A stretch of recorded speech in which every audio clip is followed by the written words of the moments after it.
Hello, everyone. This is Talk for Glory, episode 256. It has been, honestly, too damn long.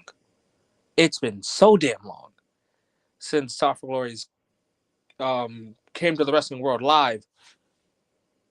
But I don't know how many days it's been since the last live stream. I do know it's been 256 episodes. I do know that we are an hour and some change into Friday Night SmackDown. But we are also 24 hours away from a pay-per-view. What pay-per-view that may be, it is AEW, All Elite Wrestling's Full Gear. And you guys already know, where there's wrestling, where there's a podcast, there is Talk for Glory. So I am the host, and then before, here to bring you guys AEW Full Gear 2025 predictions. You know, let's start us off hot. Let's start us off with a four-way tag team match featuring the semifinalists of the AEW Women's Tag Team Championships, featuring the following: the Sisters of Sin, so Julia Hart and Sky Blue, versus the Babes of Wrath, so Willow Nightingale and Harley Cameron, versus Timeless Love Bombs. You guys already know Mina Shirakawa, and Talk for Glory's 2024 Women's Wrestler of the Year, Timeless Toni Storm, versus, doesn't have a team name, but Marina Shafir and the Megasis Megan Bayne. And I gotta do this. I need to give Megan Bayne her credit. I need to give Megan Bayne her flowers for not just being in Blood and Guts, but for also participating in two women's tag team tournaments. She's doing the AEW Women's Tag Team Tournament along with the Stardom the Goddess of Stardom Tag League tournament. So just congratulations, Megan Bayne. My hat's off to you. And whether it be by yourself or in a tag team, who can really stop the Megasis? There isn't not one person in this tag team tournament, well, I guess the semifinalist, that has a clear-cut advantage. If anything, I want to say Sisters of Sin have the history. Babes of Wrath have the positivity. Timeless Love Bombs are just timeless. There's nothing I can really say. Just know it's nothing negative. And Marina Shafir and Megan Bayne, who can stop them? I do know that the winner of this match get to choose the stipulation for their tag team match, so their semifinal match. And because that is the case, I've got to go with Sisters of Sin. Because while, yes, most of these women went through hell and blood and guts,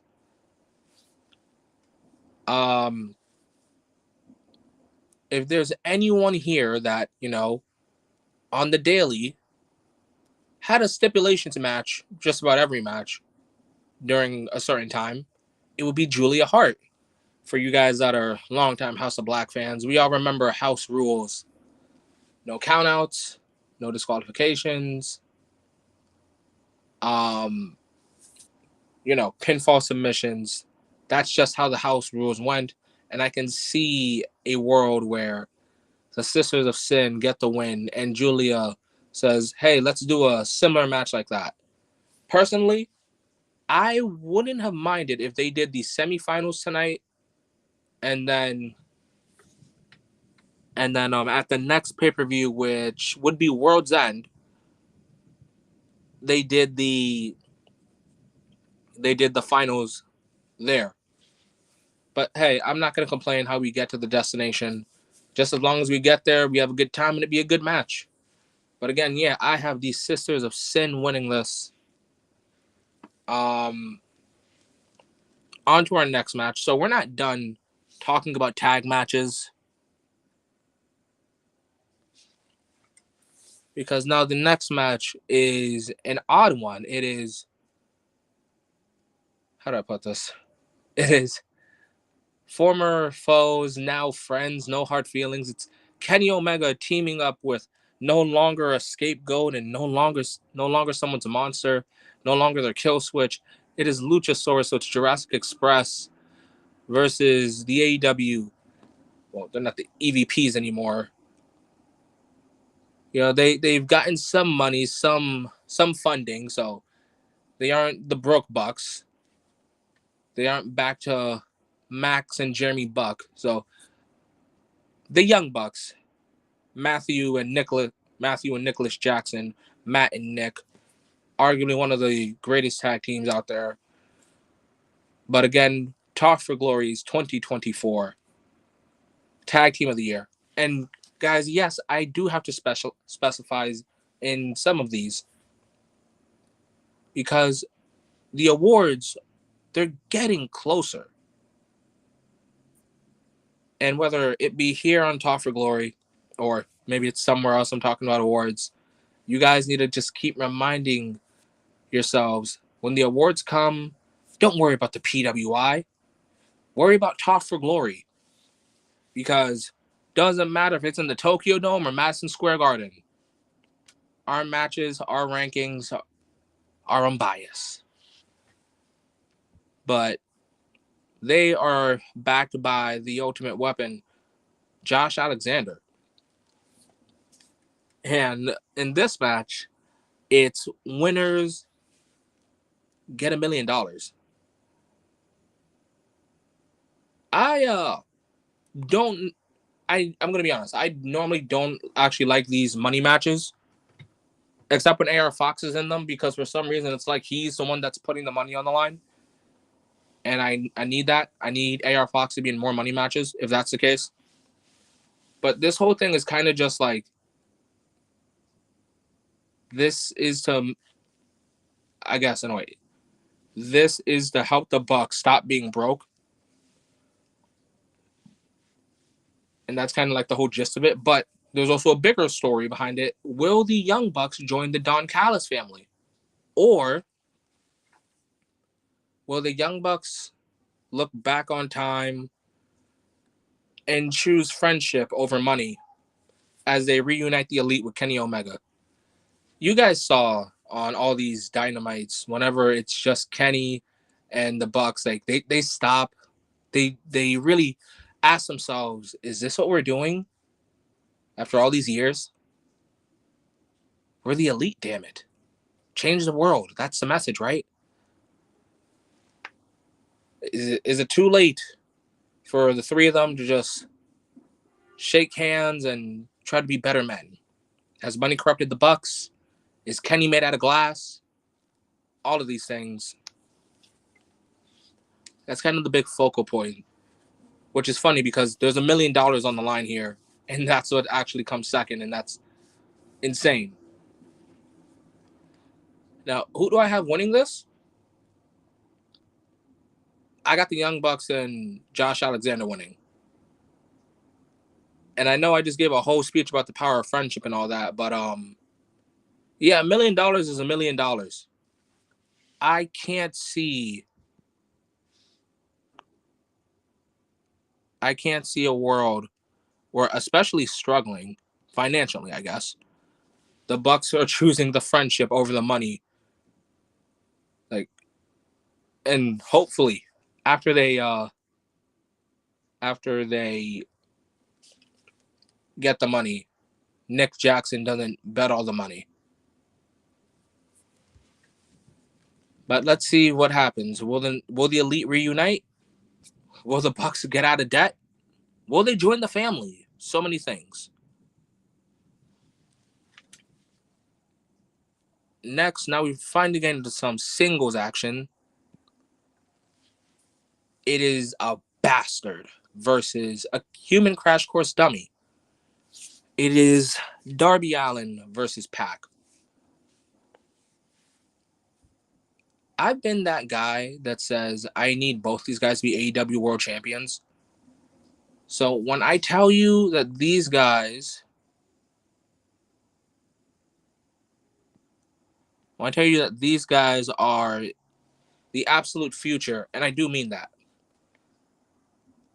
I am about 44% sure that after this, one of these men may go challenge for the world title, and nobody should bat an eye if they gain a following. Like, people start to see the vision, people start to go, you know, if not this year, if not 2026, 2027, 2028, I could see Pac without world title. I know people have been saying that about Claudio.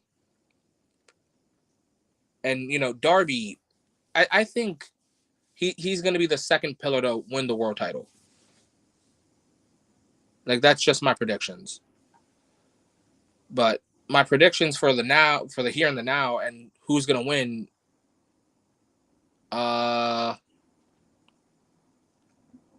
you know what? Let's throw Darby a bone.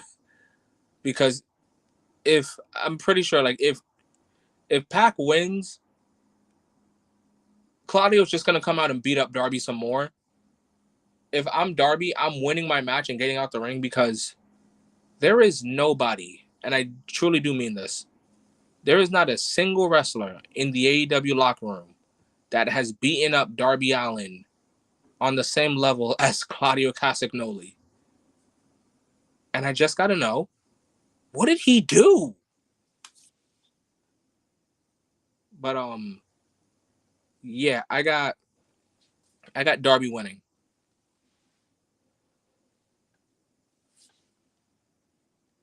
Next is in a no holds barred match, which is just a street fight, which is just an Extreme Rules match, which is just a whatever city we're in street fight.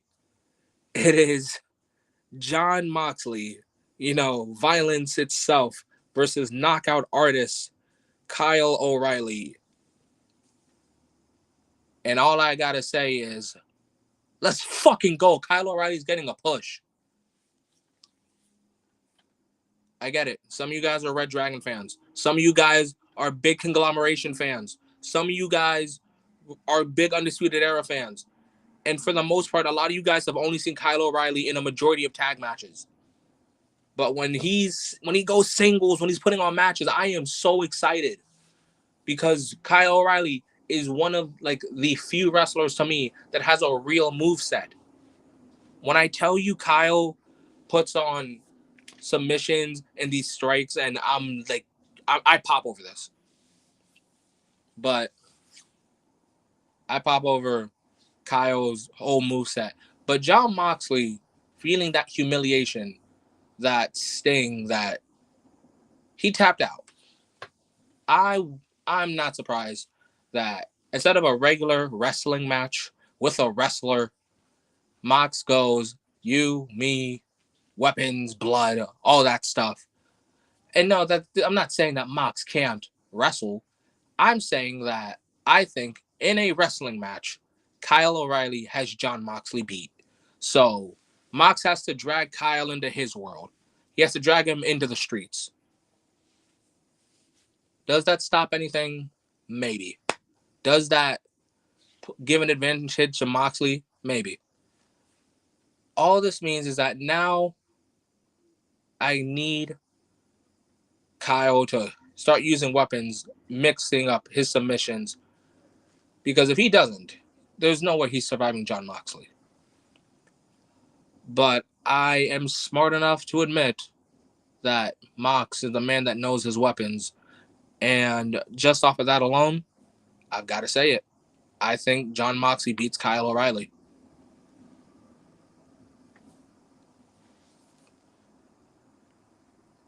All right, next is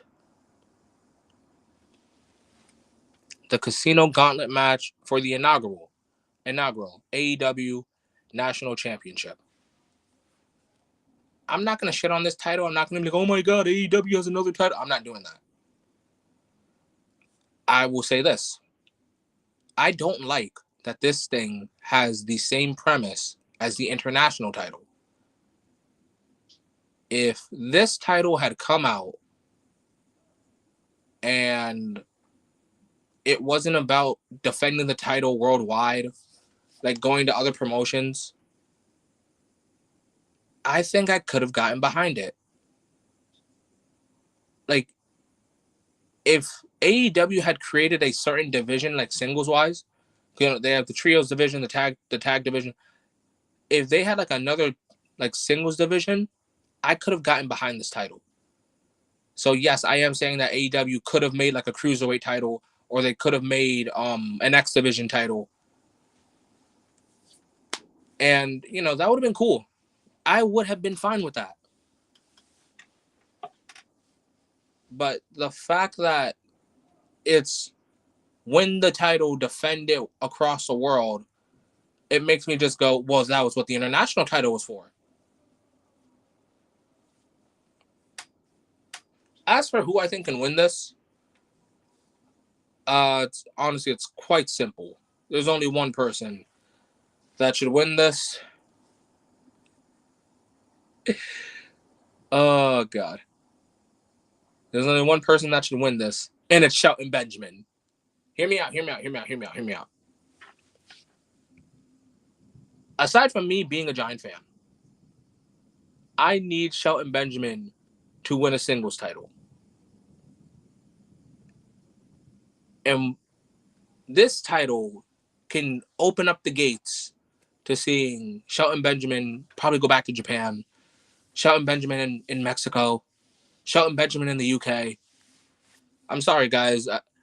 I know this is gonna hurt to hear, especially because this is such a WWE kind of like comment. But Shelton Benjamin is in better shape than most of AEW. Like, he works out and he's like pushing 50. Okay, complete no bullshit. You want me to know who I think could actually win this? I actually think Ricochet can win this. Because the idea of a trolling Ricochet with a belt and just people constantly talking shit, like, see, guys, this is what he's doing ever since he left WWE. Like, I can imagine Ricochet just going, yeah, I'm traveling the world. Yeah, I'm the loser here. But yeah, I got Ricochet winning, and if not Ricochet, Shelton Benjamin. I'm just gonna throw this out there, guys. Give me Shelton Benjamin in Ring of Honor. And not just that, give me Shelton Benjamin taking names in Ring of Honor.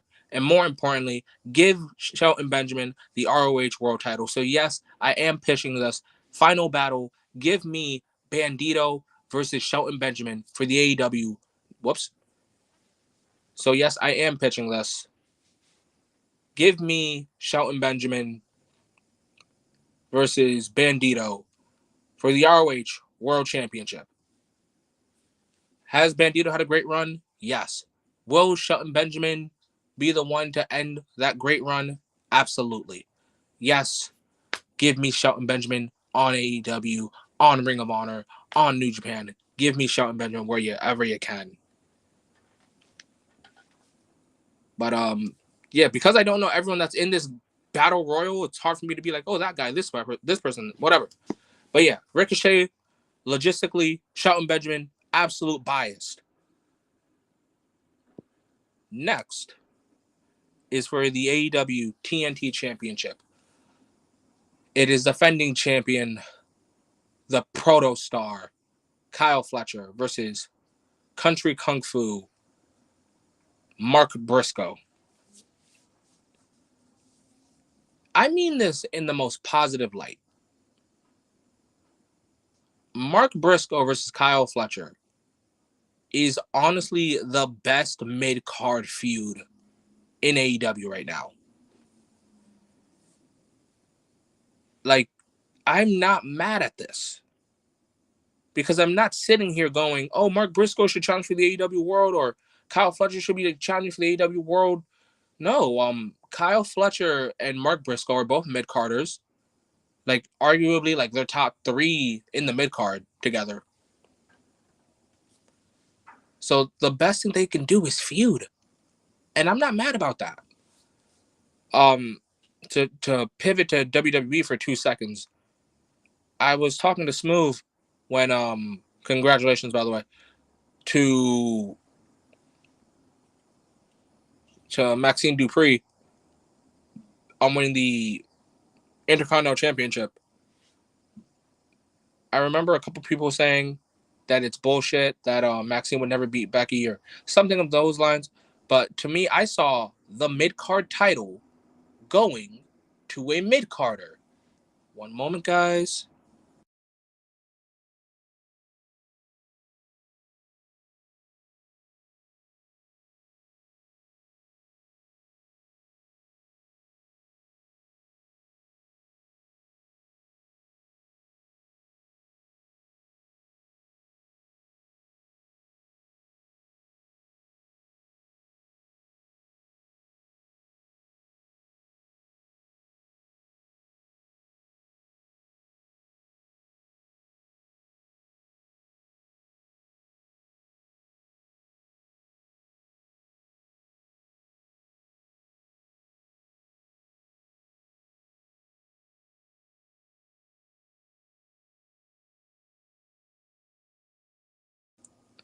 Okay, just checking for audio and internet.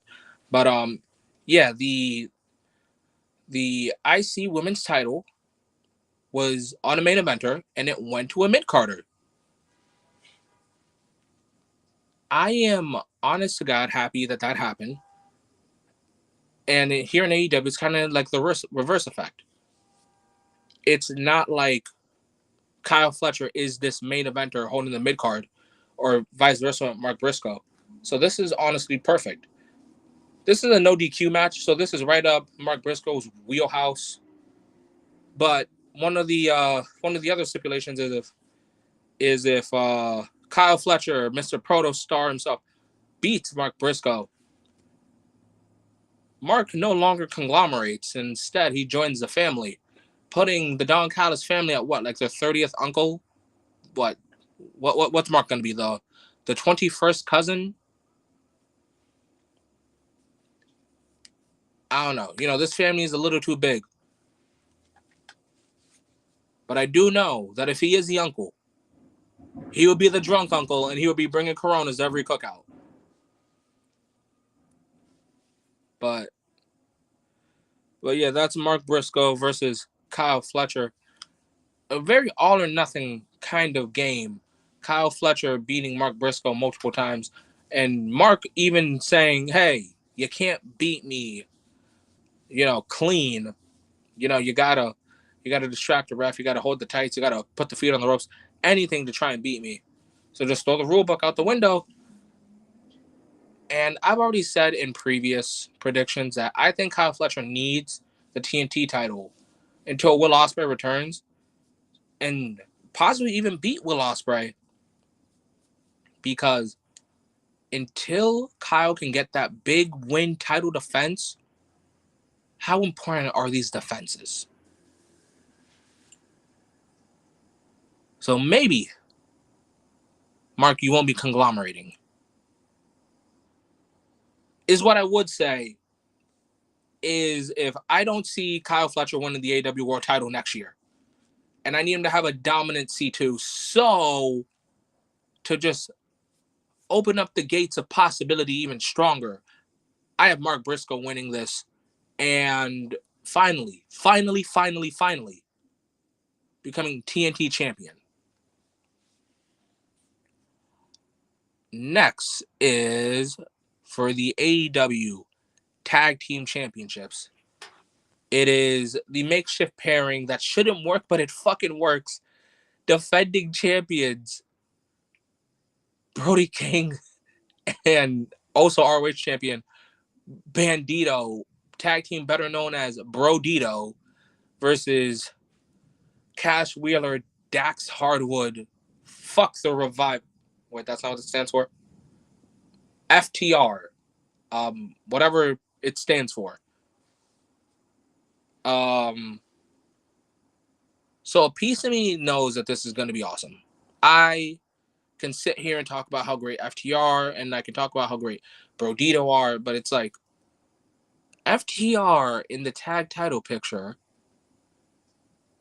kind of scratches my brain, and it just yells, if these two get the belts, Edge and Christian are going to challenge, aren't they? And I've already told you guys that by the end of this year, that I need the Hardys to vacate whatever tag titles they got and ride off into the sun. And same thing with Edge and Christian. I think the Hardys, Edge and Christian, and the Dudleys can all, whatever the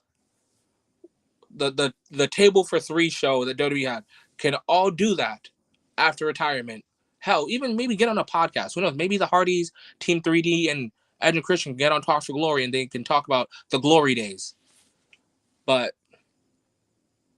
because I need FTR not to win this just for that, I got to go with Brodito. Also, Brodito was fucking awesome. I can't let go of this tag team. And I know what people are thinking. What about when Buddy Matthews gets back? Buddy Matthews is a singles guy. I don't care what you guys say. He's a singles guy. Let him go for TNT. If anything, Brodito, Buddy Matthews, maybe Julia Hart. They can all work something out. You know,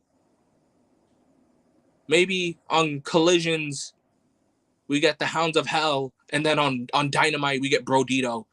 Something, just something, because I'm not letting go of Brodito just for Buddy Matthews, and I'm not letting go of Brodito just so we can get FTR versus Edge and Christian for the AEW tag titles. FTR is a great tag team. Brodito is better, so they obviously get the win here. Next is for the AEW Women's Championship. It is challenger, the TBS champion, the Rev Pro Women's Champion, I'm not reading all these titles. The 14-13 holder belt champion, Mercedes Moné, versus the AEW Women's World Champion. She is the champion of AEW. She is an anomaly. The woman she is Chris Statlander. I'm not going to lie to you guys. I am looking forward to this. I am. I truly, honest to God, am. And I know me and Smoove would probably have like a little back and forth about who we think would win. But I get it. This is the belt that Mercedes can't win. This is the title that has slipped through Mercedes' fingers. No matter how many titles she goes, maybe she goes to the UK, maybe she'll go to Africa, maybe she'll go to Antarctica, maybe she'll go to Canada, maybe she'll go to Chicago, maybe she'll go to Detroit, maybe she'll go to New York City. She'll win those belts. But when it comes to AEW, she can't win this one. She can't win the AEW Women's Championship. And if that's the case again, yes, because we are in the era of Chris Statlander, and I don't want it to end just yet. We just got this party started. Guys, we're about to hit the main event, so thank you to everyone that'll be listening to this. I know that we are going head-to-head with SmackDown, or SmackDown just finished, so thank you to all future listeners. You guys already know when it comes to Talk for Glory, you guys know to do the most important thing. That is to follow the socials, and they are going up in 3, 2.